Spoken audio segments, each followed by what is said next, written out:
കോടികൾ turn over ഉള്ള ഒരു കമ്പനിയുടെ സ്റ്റേറ്റ് കോർഡിനേറ്റർ കൂടിയാണ് തൻഷാൻ സാർ. അപ്പോൾ അദ്ദേഹം അന്ന് കണ്ട സമയത്ത് ഞാൻ ഈ ഒരു ഷോപ്പിൻ്റെ ഒരു ചാക്കിൻ്റെ മൂലക്കമുള്ള, അപ്പോൾ എന്നെ ഇങ്ങനെ കാണുന്ന പോലും ഇല്ല ആൾ. അപ്പോൾ ഇയാൾ പറഞ്ഞത് ഭയങ്കര ബിസിനസ് മാനാന്നൊക്കെ പറഞ്ഞിട്ടാണ് എന്നെ കൂട്ടിക്കൊണ്ടുപോകുന്നത്.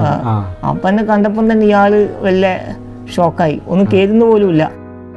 നമ്മൾ സാധാരണക്കാർക്ക് എപ്പോഴും പരാതിയാണ്, നമ്മൾക്ക് അത് പോരാ ഇത് പോരാ, നമ്മൾക്ക് അത് ചെയ്യാൻ പറ്റൂല ഇത് ചെയ്യാൻ പറ്റൂല.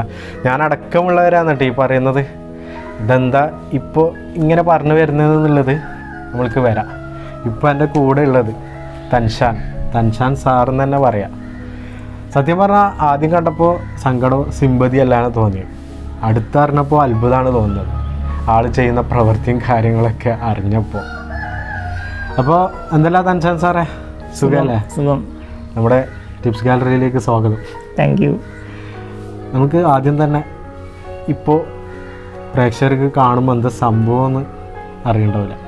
ഞാൻ ഈ കാണുന്ന രീതിയിലേക്ക് ആയി മാറിയത് എൻ്റെ 1ാമത്തെ വയസ്സിൽ തന്നെ ഒരു പോളിയോ വെച്ച സമയത്താണ് ഈ കാണുന്ന രീതിയിൽ മാറിയത്.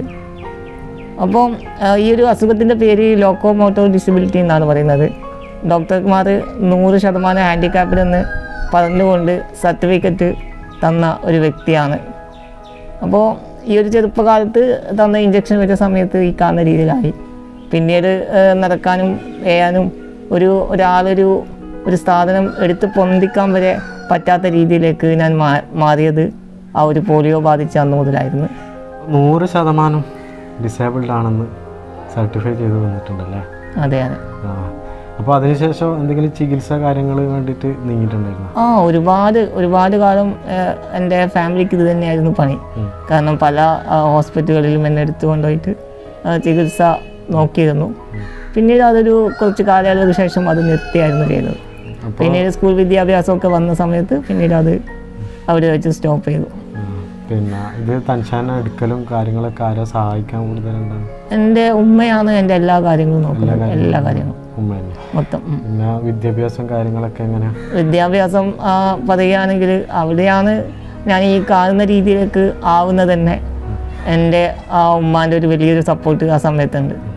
എൻ്റെ ഉപ്പാനെ സംബന്ധിച്ച് പറയുകയാണെങ്കിൽ ആ സമയത്ത് പുറത്തുള്ള ആളുകൾ എന്ത് കരുതുമെന്ന് വിചാരിക്കുന്ന സമയത്ത് ഉമ്മ സ്വന്തം ഇനീഷ്യേറ്റീവ് എടുത്തിട്ട് എന്നെ ആ ഒരു 4ാം ക്ലാസ് വരെ എടുത്തു കൊണ്ടുപോയിട്ടൊക്കെയാണ്. വലിയ കുന്നൊക്കെ കയറിയിട്ട്, അതെ അതെ, കുന്നൊക്കെ കയറിയിട്ട് എടുത്തു കൊണ്ടുപോയിട്ടാണ് പഠിപ്പിക്കുക. അപ്പോൾ ആ സമയത്ത് പല ആളുകളും ഉമ്മ ചോദിച്ചിട്ടുണ്ട് പഠിക്കണോ, പക്ഷെ ഉമ്മ സ്വന്തം പഠിപ്പിച്ചേ പറ്റുമെന്നുള്ള ആ രീതിയിൽ തന്നെ എടുത്തു കൊണ്ടുപോയി പഠിപ്പിച്ചു 4ാം ക്ലാസ് വരെ. അത് കഴിഞ്ഞ് പിന്നെ എൻ്റെ അനിയനും എൻ്റെ കൂടെയായിരുന്നു പഠിച്ചത്. അപ്പോൾ അവനും ഞാനും പിന്നെ എൻ്റെ ഫ്രണ്ട്സും ഒക്കെ ഹെൽപ്പോടുകൂടി പിന്നെ +2 വരെ പഠിച്ചു. അത് കഴിഞ്ഞ് പിന്നെ വീട്ടിൽ തന്നെ മീഡിയ, ഇൻ്റർനെറ്റ് മാർക്കറ്റിംഗ്, അതുപോലെ മെഡിക്കൽ ട്രാൻസ്ക്രിപ്ഷൻ, ഇങ്ങനെ 1-2 കോഴ്സൊക്കെ എടുത്തിട്ട് വീട്ടിൽ തന്നെ പഠിക്കാമെന്ന് പിന്നീട് ചെയ്തത്. ഡിഗ്രിക്ക് SM കോളേജ് കിട്ടിയായിരുന്നു, പക്ഷെ പോയിട്ടില്ല. അപ്പോൾ ഉമ്മയാണ് എല്ലാത്തിനും സഹായം. തുല്യ ഉമ്മ തന്നെയാണ്. അതെ, 100%. നമ്മളിപ്പോൾ തൻഷാൻ്റെ സ്കൂളിലേക്ക് വന്നിട്ടുണ്ട്, ജസ്റ്റ് കാണാൻ വേണ്ടി വന്നത്. അപ്പോൾ തൻഷാനെ പഠിപ്പിച്ച ടീച്ചർ തന്നെ ഉണ്ട് ഇവിടെ. അപ്പോൾ തൻഷാനെ കുറിച്ച് ടീച്ചറോടൊന്ന് നമുക്ക് ചോദിക്കാം. ടീച്ചറെ, തൻഷാൻ 1ാം ക്ലാസ്സിലാണ് ഇവിടെ വന്ന് ചേർന്നത്. അപ്പോൾ ഉമ്മ എടുത്തിട്ടാണ് കൊണ്ടുവന്ന് ചേർത്തത്. അപ്പോൾ നടക്കാൻ പറ്റൂല, വീൽ ചെയർ ഉണ്ട്. ഉമ്മ എടുത്തുകൊണ്ടെന്ന് വീൽ ചെയറിലിരുത്തു. ബാക്കി എല്ലാ കാര്യവും സ്കൂളിൽ രാവിലെ തൊട്ട് വൈകുന്നേരം വരെ നമ്മൾ തന്നെയാണ് ചെയ്തു കൊടുക്കുന്നത്. ഭക്ഷണം അവന് കൊണ്ടു കൊടുക്കും. മറ്റുള്ള കുട്ടികളെല്ലാം നന്നായിട്ട് സഹായിക്കലുണ്ട്. ഈ നടക്കാൻ പറ്റുന്നില്ല എന്നുള്ള ഒരു വിഷമമല്ലാണ്ട് തൻഷാന് വേറൊന്നും ഉണ്ടായിട്ടില്ല, ഒരു ബുദ്ധിമുട്ടുണ്ടായിട്ടില്ല. എല്ലാ പരിപാടിയിലും നമ്മൾ കലാമേളയിലും എല്ലാത്തിലും അവനെ പരമാവധി പങ്കെടുപ്പിക്കലുണ്ട്. കളിക്കുമ്പം കുട്ടികളെ വീൽ ചെയർ ഉന്തിയിട്ട് പുറത്ത് ഗ്രൗണ്ടിൽ കൊണ്ടിരുത്തും. കുട്ടികളെ ഒന്നിച്ചിട്ട് എല്ലാ പരിപാടിയിലും പങ്കെടുക്കും. ശരിക്കും പറയുകയാണെങ്കിൽ നോർമൽ ആളേക്കാളും മനസ്സ് പവർ അതൊക്കെ ഉണ്ട്. നല്ല മനസ്സ് പവറുണ്ട്. ക്ലാസ്സിലിരുന്ന് എല്ലാം എഴുതാനും പഠിക്കാനും ക്വിസ് മത്സരത്തിലും എല്ലാം പങ്കെടുക്കും. നല്ലൊരു കുട്ടിയാണ് തൻഷാൻ. എന്തായാലും സന്തോഷം. ഓക്കെ. അതുപോലെ തന്നെ കോടികൾ ടേൺ ഓവർ ഉള്ള ഒരു കമ്പനിയുടെ സ്റ്റേറ്റ് കോർഡിനേറ്റർ കൂടിയാണ് തൻഷാൻ സാർ അല്ലേ? ഇന്ത്യയിൽ തന്നെ 7ഓളം സംസ്ഥാനങ്ങളിൽ. അതെ, ഇന്ന് ഇന്ത്യയിൽ തന്നെ ഒരുപാട് സംസ്ഥാനങ്ങളിൽ ഇന്ന് ബിസിനസ് നടന്നു പോകുന്നു. അതേപോലെ തന്നെ ഈ ഒരു ബിസിനസ്സുമായിട്ടാണ് ഇപ്പോൾ ശക്തമായിട്ട് മുന്നോട്ട് പോയിക്കൊണ്ടിരിക്കുന്നത്. അതുപോലെ തന്നെ ഈ ഒരു ബിസിനസ്സിലേക്ക് എത്തിച്ചേരാനുള്ള ആ ഒരു ഇതും, പിന്നെ അതുപോലെ തന്നെ മുമ്പ് പഠനം കഴിഞ്ഞപാട് എന്താണ് ചെയ്തിരുന്നത്? അത് +2 കഴിഞ്ഞതിന് ശേഷം ഞാൻ നേരത്തെ പറഞ്ഞ ആ കോഴ്സൊക്കെ എടുത്ത് പഠിക്കുന്ന സമയത്ത് വീട്ടിൽ തന്നെ ഇരുന്ന് ഒരു റൂമിലിരുന്നായിരുന്നു പഠിക്കൽ. അപ്പോൾ പുറത്ത് ഇങ്ങനെ ഒരാൾ പോയി എപ്പോഴും ആളുകളെ കണ്ടുകൊണ്ടിരിക്കുന്ന ഒരു വ്യക്തി വീട്ടിൻ്റെ ഉള്ളിൽ തന്നെ ആയല്ലോ. അപ്പോൾ അങ്ങനെ വന്ന സമയത്ത് മാനസികമായിട്ട് പല ടെൻഷനും കാര്യങ്ങളൊക്കെ വന്ന് പിന്നീടാണ് ഞാൻ ആലോചിച്ചത് നാട്ടിലൊരു ചെറിയ ഒരു ഷോപ്പ് വെക്കാന്നുള്ളത്. അങ്ങനെ ഷോപ്പ് വെക്കാന്ന് ഫാമിലി ബാക്കി സപ്പോർട്ടെല്ലാം എങ്ങനെയായിരുന്നു? അതെ, അത് ആദ്യം തുടങ്ങിയത് പിന്നെ ഒരു ബാങ്കിൽ നിന്ന് കുറച്ച് ലോണൊക്കെ എടുത്ത് സ്റ്റാർട്ട് ചെയ്ത്, പിന്നെ അതുപോലെ തന്നെ കുറച്ച് ആളുകളൊക്കെ അതൊക്കെ വാങ്ങിച്ചിട്ടായിരുന്നു ഒരു ചെറിയ ഷോപ്പാണ്. ഒരു ഫോട്ടോസ്റ്റാറ്റ് മെഷീനും അങ്ങനെയൊക്കെ വെച്ചിട്ടായിരുന്നു തുടങ്ങിയത്. പക്ഷെ എന്താ പറയുക, അവിടെ ഒരു 6 മാസം കഴിഞ്ഞിട്ടും 2 സ്റ്റാഫൊക്കെ ഉണ്ടായിരുന്നു ഷോപ്പിൽ. പക്ഷെ എന്നിട്ടും അവിടെ കച്ചവടം നടക്കുന്നില്ല.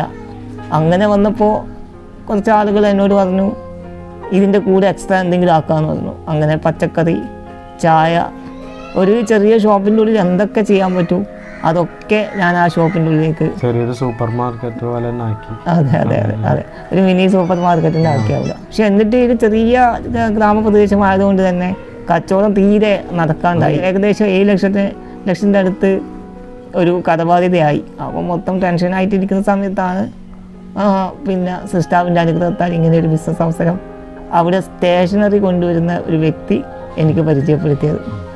അന്ന് വേറെ ആരെയും കൂട്ടിയിട്ടാണ് ഈ സ്റ്റേഷനറി വെക്കുന്ന വ്യക്തി എൻ്റെ ഷോപ്പിലേക്ക് വന്നത്. അപ്പോൾ ഇന്ന് കമ്പനിയുടെ തന്നെ നാഷണൽ ടീം കോർഡിനേറ്ററായി നിൽക്കുന്ന ഹിതേ സാറേയും കൂട്ടിയിട്ടാണ് എൻ്റെ ഷോപ്പിലേക്ക് വരുന്നത്.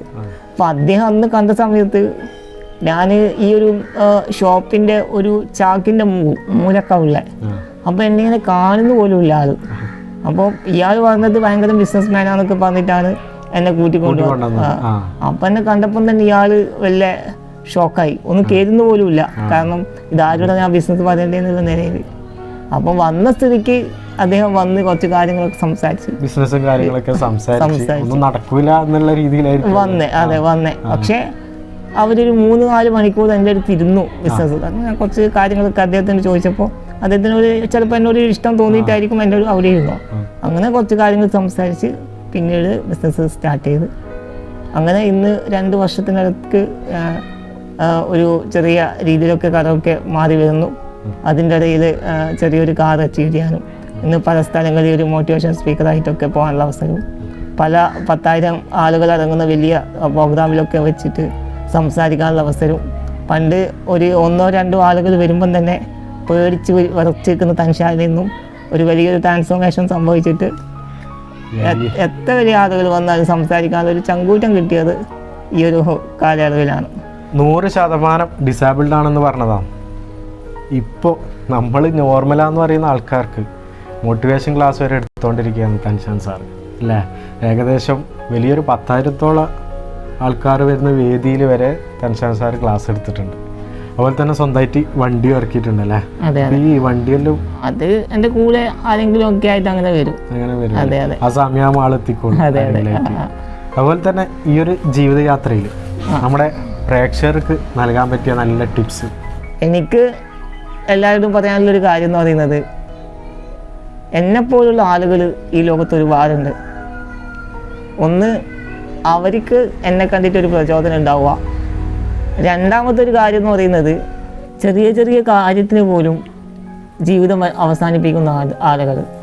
ഉദാഹരണത്തിന് ഒരു പാൻറ് വാങ്ങിച്ചു തരാത്തതിൻ്റെ പേരിൽ, അതുപോലെ തന്നെ SLC എക്സാം പാസ്സാകാത്തതിൻ്റെ പേരിൽ, അതുപോലെ കാമിക്ക് നോ പറഞ്ഞതിൻ്റെ പേരിൽ, ഇങ്ങനെയുള്ള ആളുകളൊക്കെ മനസ്സിലാക്കേണ്ട ഒരു കാര്യം എന്ന് പറഞ്ഞത്, ലോകത്ത് പരിമിതിയില്ലാത്ത ഒരു വസ്തു പോലും ഇല്ല എന്നുള്ളതാണ്. കാരണം ഒരു ഹെലികോപ്റ്റർ പോലും ഒറ്റയടിക്ക് പറന്ന് ലാൻഡ് ചെയ്യുന്നില്ല, അതിന് പോലും പരിമിതിയുണ്ട്. അതുപോലെ പരിമിതികളില്ലാത്ത ആരും തന്നെ ഈ ലോകത്തിലുള്ള എന്ന കാര്യമാണ് എനിക്ക് ഈ ഒരു സമൂഹത്തിനോട് പറയാനുള്ളത്. ഇനി എന്താണ് ഭാവി പരിപാടി? ഭാവി കാര്യങ്ങൾ എന്ന് പറഞ്ഞാൽ, എന്നെ സംബന്ധിച്ച് ഞാൻ ഒരു 4 ചുമരുകൾക്കുള്ളിൽ ഒതുങ്ങേണ്ട ഒരാളിൽ നിന്നും ഈ ലോകത്ത് ജീവിക്കുന്ന ആളുകളോടൊപ്പം ജീവിക്കണം എന്നുള്ള വലിയ ആഗ്രഹമുണ്ട്. അതുകൊണ്ട് തന്നെ ലോകത്തുള്ള പല സ്ഥലങ്ങൾ കാണണം എന്നുള്ള ആഗ്രഹമുണ്ട്.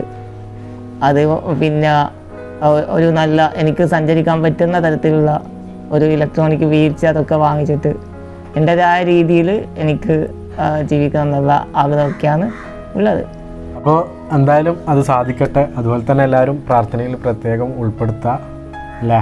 അതെ അതെ. ഇനി അപ്പോൾ വീഡിയോ എല്ലാവർക്കും ഇഷ്ടപ്പെട്ടില്ലേ?